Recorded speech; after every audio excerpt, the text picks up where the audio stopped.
Hey everybody, welcome back to another exciting episode of the Stash Report from the Stash Project. Today is sometime around the first weekend of February 2017. No precise date here because, like we said last week, we were going to hold the video over until we got through the Nuremburg Toy Faire to make sure we had as much information as we could. Not a lot going on there. I mean, there is some stuff, and we'll cover it all here in a minute or two, but it's just wasn't a whole lot going on that wasn't already known. Let's put it that way. And you know, be that as it may, it's just what it is. There's one kit announcement that we'll touch on real quick here up front because this is one of those things you want to get in on if you want one kind of thing. For March, Tamiya has announced that they're going to be reissuing their Mitsubishi Montero Pajero, or Pajero, or however you pronounce the other non-Americanized version of that truck that was sold outside of the United States. Montero is obviously what we got here in North America. I believe the kit comes with left-hand, right-hand drive because it's marketed as a Montero, at least in the previous boxing. The Montero Pajero kit that Tamiya did that's sort of easily found, if you want to say that has like the fake wood grain sides on it. That does come with both left-hand drive and right-hand drive, and this kit will be the same way. I just don't know how they're branding it. But the Montero Sports Option, yes. So this is the sister kit, if you will, or the brother kit, cousin kit to the Toyota Land Cruiser Sports Option kit that was done last year, reissued last year because it was done back in the early 90s. But it has the same sort of parts content where it has a roof rack with lights and a ladder rack for the back. I'm not sure it has an actual roof rack like the Sports Option kit does. It probably does, but I've not actually seen the contents of one to know for sure. I think the parts are very similar. And of course, there's the great big sort of steel wraparound front bumper with the brush guard and the big off-road lights and the big tires and the optional wheels. And it is one of probably, not the hardest, but one of the more difficult kits to find from Tamiya from the 90s. I'm not sure when the last time that was reissued. I'd have to go look at it, but it was probably back in the 2000s at some point. And for whatever reason, they must have not done very many of them, similar to the way the Sports Option Land Cruiser was done this time. There were some people who had ordered it from HLJ that just never got them because they ran out. It's always a very, very expensive kit on eBay. Your model show, if you're actually going to legitimate model shows, your results may vary. You might find somebody there who has one, just wants to get rid of it for, something close to the original price of what the kit was. But now for $24, you can go grab one and sort of round out your collection, if you will. It's one of the very few Tamiya kits from the 90s that I don't have. And just because I wasn't willing to pay the somewhere between $50 to $75 people want for one, even trolling the Japanese auction sites, literally in Japan, those still go for $45, $50 over there. So it'll be nice to have this reissue and, like I said, have it for $25 and not have to concern yourself with, wrecking a vintage kit or whatever. So let's go talk about some Nuremburg Toy Faire stuff, shall we? Sure. Try to figure out how to get this all on the screen in a concise manner, because of course just got a bunch of pictures here. And I guess we'll just start off over at Oshima. They, of course, had their normal booth that they share with B-Max and Bell Kits and all that stuff, because it's all sort of based on the company that Bell Kits runs as their distributor, their distribution chain over in Belgium. They sort of have a booth. The way that Oshima distributes Bell Kits in Japan, Bell Kits has a company, if you will, and for the life of me, I can't think of what it is, and I don't think it's in the background of any of these pictures big enough to read, but they also they're the European distributor for Oshima, B-Max, and whatnot. So, I said Oshima had their big display set up. Nothing there that hasn't been seen before, but we're going to throw this picture here. And this is the Lamborghini Diablo GT. But if you notice, the orange one in the middle is actually the Diablo GTR. That is the racing version of the Diablo GT. I know some people have talked about that in the past, as whether or not that was going to be a separate kit or was it going to be a trans kit. Obviously, it was going to be a separate kit. You see the little placard there says summer of 2017. I'm going to guess that's probably going to be early, like June. I would expect this kit. I'm not sure this kit will make it all the way out to, say, the Shizuoka Hobby Show in May before it's listed for pre-order, because if that would be a little too late, or that would also put it out into like like July August terms. And I'm going to assume that there are other things going on with Aoshima. Well, I know there are other things going on, but for the point of this conversation, I assume there are other things going on with Aoshima that they want to get done in 2017, besides holding this kit out until the late summer, early fall. So that's the first official appearance of that vehicle at a trade show. We of course have known about this for a while, which is sort of the general gist you're going to get out of this whole episode of these reviews. It's all stuff that we kind of sort of heard about.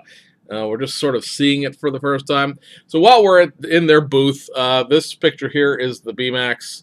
Not the BMAX, excuse me. The Bell Kits 2015, 2016 VW Polo World Rally Championship cars. They are now in the late stages of approval. It'll probably be the end of the month, maybe beginning of next month, before they're going to go into production. I believe Volkswagen has approved the prototypes. That's what you're seeing here, which is why it says expected in the background. Excuse me, guys. And so you get what I like about this picture is you get a nice good shot of the decal sheets. Of course, after the first Polo that came out 2 years ago, and the debacle that those decals were in every form of the word, they have gone to Cartograph to get their decals done. What I do find sort of interesting about this is that I believe it was Renaissance came out with a very complex and really complex masking system to paint the cars this way, because I think it's a 2015 is more or less just new decals. 2016 has the new body, or might be both of them have the new body. I'm not that up on my Volkswagen Polos. I do know that one of these two kits has a new body included in the kit because of the changes to the real car. But they made a very complex masking system as well as marketing paints. Of course, we couldn't get them here because Renaissance is in France. To basically do these cars without the decal sheets. Basically, you mask off all of those colors you saw in the background, and now those are sort of a moot point because now you don't need them. They'll be included in the decals. And last but not least, while we're in this booth, here's a little piece of paper, laminated piece of paper from BMAX. And we, of course, know about two of these kits. The Audi Quattro S1, well-known. The Volvo 240 Turbo, we just told you about last month. But the middle one's breaking cover here. They're going to be doing a 124 scale kit of the Porsche 935 K2. So a little Group 5 endurance racing action for you there. It should be an interesting kit, depending, they're going to put an engine in this or not. Most of course, bulk or BMAX stuff. There's too many B-lings in this booth. The BMAX kits are traditionally curbside, except of course for the Lancia Super Delta. And the Tamiya kit, I'm not sure, is there a Tamiya? Yeah, I guess there's a Tamiya 935, but it's a really, really old kit. I think it's motorized, actually.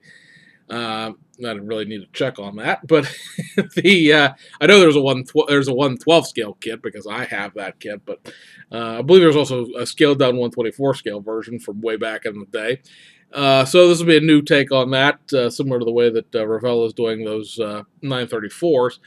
And then I guess since I just mumbled Revell, we'll do Revell while we're sort of talking about that. Here are pictures of both of those 934 RSRs. They now have a release date in Europe of April, which will probably put them in the summertime here in the United States, unless they release them both the same month, which is always a possibility. That would probably put them here late May, early June, which is effectively summer, depending on how you look at it, if you follow your equinoxes precisely or not.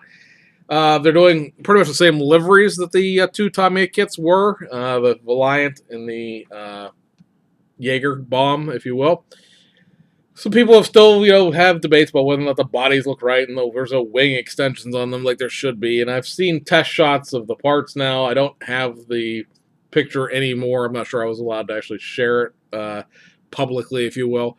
And I don't care enough about this car to buy it in the first place. It doesn't look necessarily bad, and it's certainly more parts with an engine that the Tamiya kit does not have. But it is one of those things where I suppose you know it is an update to an existing thing. The Tamiya kit is this weird mix mash of new and old, where you say it's a kit from the 1980s, and a lot of people, well, it's 2013. It came out in 2013. Yeah, they did pattern the body down from the 112 scale 934 in 2013, but the chassis that it's riding on is much older than that.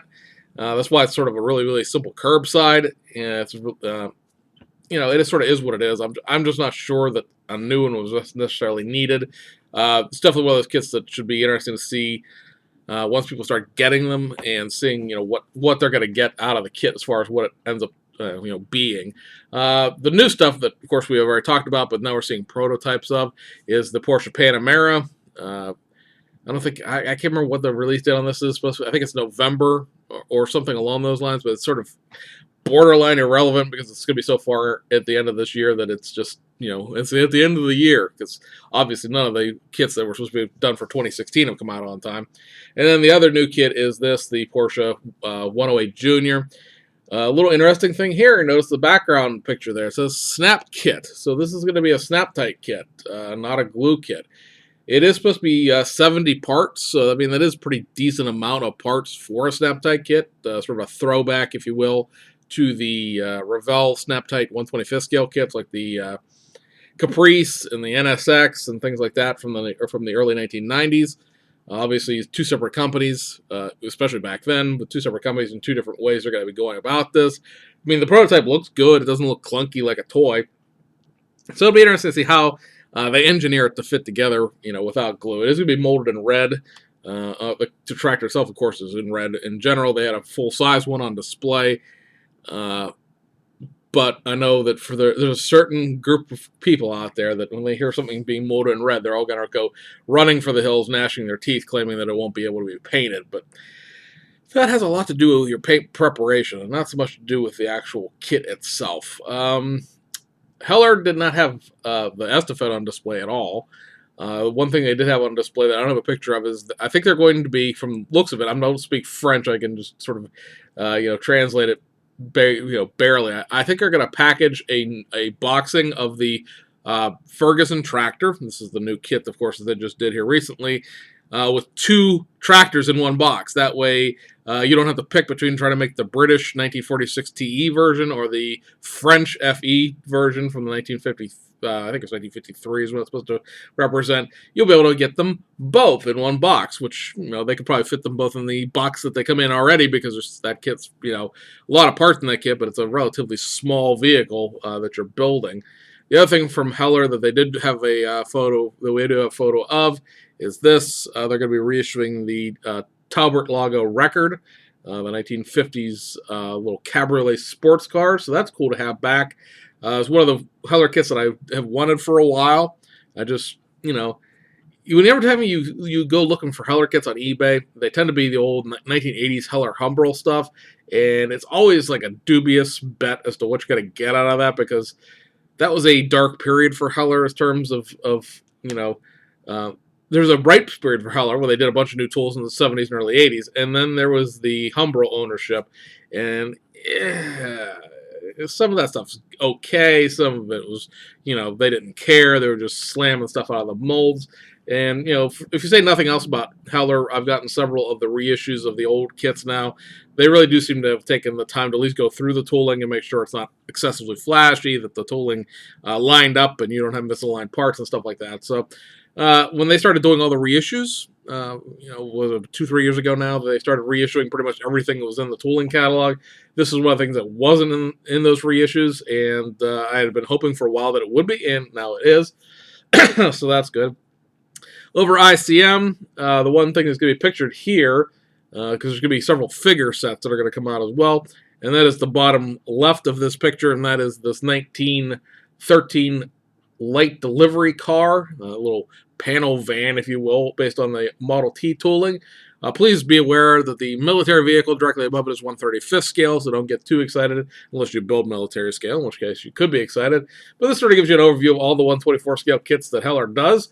You've got the touring car, the regular Model T, the Model T fire truck, the two Mercedes six-wheelers and all of the Opels. And that's pretty much the 124 scale line as it exists right now out of ICM. Really wish they would go up in scale on their Packard and their Mercedes, but so far that does not seem to be the case. Quick stop over at Ebro, and this one we is the one that I was telling Colin to look out for. And this is going to be the next version of the Citroen HY, and it is a mobile food truck. So this is an interesting little turn of events. I've seen pictures of this in the background of other things before. However, I wasn't aware if it was going to be an Ebro kit or if it could be something they've done with Asuka, because Asuka has done a bunch of various things. They're the ones that did the Fourgonnet bread truck and the ones that did the there's a Renault, I think it's a florist truck. They've done all those sort of Ebro tack-ons where they put all the parts into it. This appears to be Ebro's own doing. I don't see any, labeling or anything from Asuka on any of these things. Still could be Asuka's parts, but as of right now, I don't see anything about Asuka on this. Here's a picture of the actual build-up model. So, Colin had said, the Citroens, would make a cool food trucks. I think he said something about there being a coffee shop. I don't have the comment in front of me. Apologize for that. But that somebody in his neighborhood has one set up as a coffee shop. So now you can do that without so much work, because you at least have the opening sides and stuff like that obviously the regular HY truck does not have. Italy produced a couple of sheets of paper here for their releases for 2017. The truck sheet first, it really depends on how into Euro trucks you are. One, I guess, notable thing for American builders is the reissue of the Freightliner FLD, sort of the flat top sleeper. And also, the bottom right big picture there, they're going to be making that Scania 730 as a completely 100% new tool, which is great because a lot of their Scania trucks ride a very, very old chassis with a very out-of-date engine in it. So it'll be nice, for nothing else, that they'll have a better, more newer, if you will, chassis to put that on. And here's the car sheet. A lot of reissues of some stuff that could just stay where it's at in the past, but they've decided to reissue stuff here. The Fiat, the big Fiat in the middle there, that's going to be 1/12 scale, so it's a large scale, all new tool Fiat. The 1/24 scale thing, the Renault is an old SE tool. The Escort 2 is, of course, an old SE. It also was boxed by Revell of Germany at one point. Some people will be excited to see that come back. The Lancia Stratos is the old Nito Italy tooling. It is possibly the worst Lancia Stratos ever created in terms of proportions, as well as just the general junk quality of the kit, being a 1980s, Japanese toy type of thing. Got into a fun discussion on a forum about this, where I said, well, there's much better solutions to this. You could get this or you could get this. And oh, no, I want that. I'm like, I don't understand why you want that. Here are pictures of it, and I'm not going to show the pictures to you guys, but here are pictures of the instructions. Here are pictures of what the kit looks like. It's pretty bad. Oh, I love that. And this segue for a second, I don't understand what in the world this whole thing is about building things that intentionally fight with you. It's not a question of whether or not there's another Lancia Stratos, because there are two other Lancia Stratoses. Hasegawa makes one, and then Fujimi did one as an Enthusiast Series kit. That one's a little hard to get a hold of. You got to go through Japan itself, Japan's secondary resale market, to get one of those, because it hasn't been reissued by Fujimi in a long time. It's a mating of like a new body and a new interior for the Lancia Stratos with the 246 Dino, which is what the engine was out of that car. So it's sort of a new tool mixed into an old Enthusiast tooling. And if you want a Lancia Stratos Stradale, which is the street version, those are the two kits to go for. The Hasegawa one is curbside. The Fujimi one, more expensive, harder to find, but full detail. This pile of junk is neither full detail nor a very good curbside, and I don't understand like I said, I think the person was trolling me. Honestly, I think the person was being an ass to be an ass, if you will. But yeah, there's no reason to buy that whatsoever under any circumstances. And then the other thing there is the Alfa Romeo Giulietta Spider, and that is the old Protar kit. I am interested in that just because it's one of those weird cars. It's not the most fantastic kit. Protar stuff is, iffy, especially towards the end when they were Protar Swift, but it is the only game in town for that. I don't think it's full detail. The last time it was reissued, it was curbside. Be interested to see, what they do with it. If it's just going to be a straight, run through of the tooling. But again, it's another kit that's rather expensive and hard to find, unless you find the right guy on the right secondary market who doesn't want it anymore and is trying to get rid of it.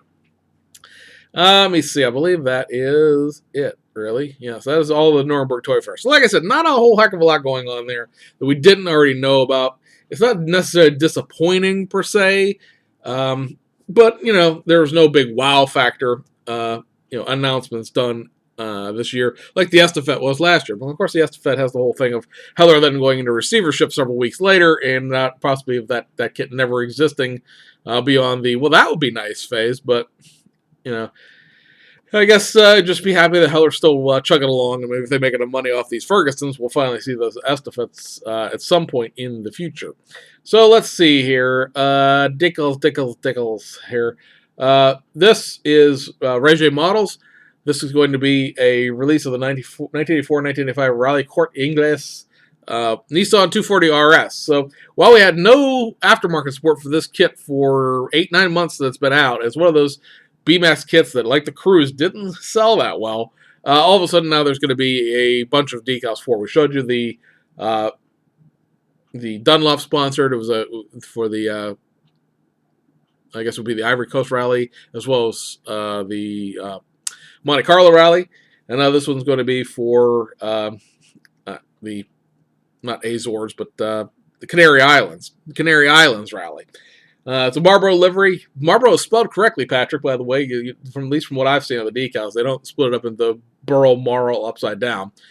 So that's an interesting additional livery choice for the 240 RS. Be interested to see how many more of those come out. The 240 RS, not a very successful rally car, but it did win the 1985 Canary Islands rally. So there is a winning kit build you can make out of this, rather than just the third place New Zealand rally or the, also Rans that the Renaissance sheet will be making for you. Also from the land of Studio 27, they are doing a carbon fiber set for the Type 91 Lotus. There will also be a detail upset coming for that, but there's no release date for that yet. They're going, if you've noticed, they've done a bunch of what they call fine lines. They're very, very, very thin pinstriping decals. They're going to be doing that in black. Taboo Design is going to be doing the fill-in decals for the Type 91. I always thought, and then I saw pictures of it where it didn't have it, which must have been test cars. But I always thought that was a JPS John Player Special livery, because it's black and gold and it's a Lotus, and it is in race trim. So they'll be selling actually two different sheets. One will just put the JPS stuff in. And the other one is a replacement for all of the decals in the entire kit. So those two things will be out there at the end of February. And then they're doing these two sets of Dubai police cars. Apparently the Aventador sold pretty well, and so we're going to continue the series. This is the Nissan GTR, and then this will be the Mercedes-Benz SLS AMG. They're also going to do a reprint of the Aventador decals. And if you recall, when the Aventador decals came out, I was like, why in the world would you do this? Because there's no viable lighting, module for this thing. The Aventador has roof lights. The GTR and the SLS, by the way, are slick tops, or they have interior lights and no light bar on the roof. So there are passes. You can choose to try to custom fab up some interior lights or not. It's up to you. But the Aventador has lights. It's a thing. And so Studio 27, doing their best impersonation of the Cash Me Outside, how about that girl, decided to do this. There's no release date on this. This is a very early prototype. But yeah, they're going to make the roof lights for the Aventador police vehicle. So I have absolutely no reason not to buy these decals now. Thank you. Thank you, Studio 27. I appreciate that. It's obviously 3D printed. That's why it's sort of, not clear and all wood looking. The end result product, of course, will not be that rough, and I assume that the roof light itself will be clear resin or clear something, because it would look awful goofy being not non-see-throughable, if you will. All right, you got me. I got nothing else to say if you're going to make the roof lights for it. And then last but not least, on the resin conversion side of things, are this conversion that's going to be coming up out of SK Decals. This will take your BMW M3 from BMAX and make it an earlier Group A car from like the 87, 88 season when they ran this larger front lip spoiler, the different mirrors, the rear wing without the sort of Evo little scoop that's on the Evo wing. Actually, there's two choices of spoilers here. You got the lower one and the bigger sort of British Touring Car Championship style wing. So that'll be coming out end of the month, maybe beginning of March. Depends on when all the resin processing gets done. But that'll be another option out there to convert your M3 into something else. Of course, you could just stick this onto those and make a track day car like Tom Ruder of the Scale Modeling Channel did. But it's another option to make the car a little bit older. They're also going to have a set of wheels coming out that we'll talk about when I can talk about it. That will be making it capable for you to sort of backdate the wheels. Speaking of wheels, here's a picture of the McLaren 540 GT wheels that Playmos will be doing. The 540 GT, I believe it's a GT, but the 540 is the down-trimmed, de-horsepowered, if you will, 570S. So this will, along with the photo etch, which I'm not sure if I've mentioned this on the show or not, but I've talked to the guy at Playmos, and he said that he's doing the scripting for the 540 as well, which is the only real big difference other than, like we talked about before, cutting out those center fins in the rear diffuser that make it not a 570 anymore. So those are the wheels for it, and like I said, the photo etch will be coming soon. Obviously, there's not even a worldwide distribution on the McLaren yet. Still not here in North America or really too many places outside of Europe yet. I think Japan finally got theirs in a few weeks ago, but it's that kit's still not out everywhere, so it's not a major priority rush, if you will, to get those parts out. Scroll through here, make sure we got everything taken care of, and we do. So now we'll talk about kit releases. First up on the domestic side of things. The domestic side of things. Yeah, this snuck out right before the end of the month, but not in time for last week's video. And this is the next version of the Hudson Hornet from Mobius. This is Matty Winsper's fabulous Hudson Hornet. This is the little junior drag class car. Not a whole heck of a lot here necessarily that's new because Junior Drag obviously very close to stock. Drag slicks, some racing parts, and of course the decals to make the specific vehicle. So finally that is out. That's been one of those kits that's sort of been floating around in the knowledge bank of what's coming out of Mobius for probably a year and a half now. Kind of what we thought the 54 Hudson was going to include the drag parts, but they decided to do this separate drag racing reissue. But that kit is out there. If you can't find it at your local hobby shop, there are like 7 or 8 vendors on eBay. I don't recommend any single one of them because I don't use eBay for that sort of thing. But trust me, you can find it. If you can't find it locally, it's for sale. It's out there. And that takes us overseas. There are a few releases overseas this week. Most of them from Fujimi, actually. So, from Fujimi, we have the Fleet Garage. I'm trying to get what is this? High School Fleet. High School Fleet Garage. So this is the old Fujimi antique garage, if you will, with this new manga tie-in. And you get a whole bunch of decals for the thing itself, obviously, to sort of recreate almost a ship's deck look. Several parts of it are sort of pre-printed cardboard that you stick onto the walls, and then all of the little girls and all of the little logos and things from the actual manga are either stickers or decals, depending. And it's just a blank garage, no tools, just the garage floor itself. And then the other thing that ties into that is the High School Fleet Fiat 500. This is just a reissue of the Fiat 500 kit. It is molded in color, so it does come in a red car with black bumpers. And it has, of course, all of the decals for the manga as well. I would like to point out, before we disappear off these young ladies' faces, that this blonde girl and the brunette girl with the pigtails that are on either side of the girl with the tan jacket in the middle look very, very troubled to be involved in this entire affair. They have the same look on their face in the Fleet Garage picture, if you noticed. I'm not going back to it, but yeah. So, I mean, obviously that's their facial expression in the manga. I just don't know why they're so concerned all the time. While we're on the manga thing, some things that came out that were actually January reissues, and when we had talked about Fujimi was way behind. These high school flea things were supposed to come out in December, and they didn't, so they came out in the very, very end of January.